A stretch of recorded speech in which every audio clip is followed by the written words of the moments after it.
हजारों साल पहले हिमालय की गोद में बसा था चौपाल। आज जहां स्कूल का मैदान है, वहां कभी शराण ठाकुरों के 18 घर हुआ करते थे। ये लोग पराक्रमी थे, पर प्रकृति के सामने विवश। उस समय उस क्षेत्र में न कोई झरना था, न कोई स्थायी जलस्रोत, पानी की भारी कमी थी और बिना पानी के जीवन, पशु, खेती सब संकट में थे। तब शराण ठाकुरों ने निर्णय लिया देवता की शरण में जाने का। शुणो माता, ए जो पानी रीताई आमो कुछ कोरोनो जाए। उनमें से एक प्रतिनिधि कठिन पहाड़ी रास्तों से होता हुआ महासू देवता के धाम पहुंचा।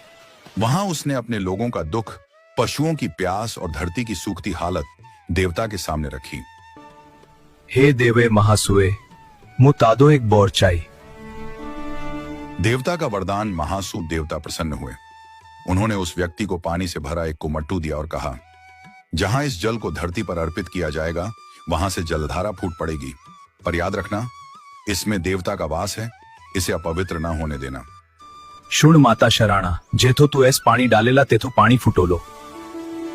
लंबी यात्रा के बाद वह संध्या समय घर लौटा और देवता की अमानत ओभरे की खिड़की के पास रख दी।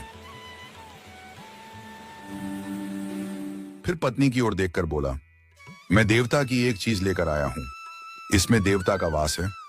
जब तक मैं ना कहूं, इसे हाथ भी मत लगाना। शुण मां काणिए, मोए कुछ आण छाड़ो तेस ना छुए तू।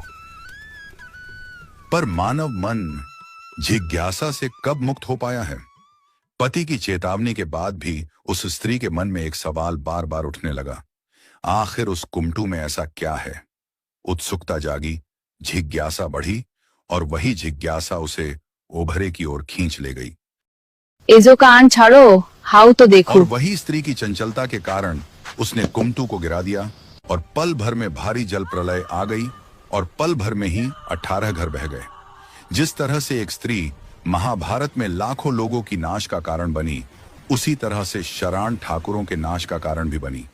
इसीलिए कहा जाता है, स्त्री को कभी कोई राज नहीं बताना चाहिए और स्त्री को अपने पति की आज्ञा का पालन करना ही उसका एकमात्र धर्म है। यह कहानी एक सच्ची लोक गाथा है। और आपको यह कहानी कैसी लगी, कमेंट में बताएं। धन्यवाद।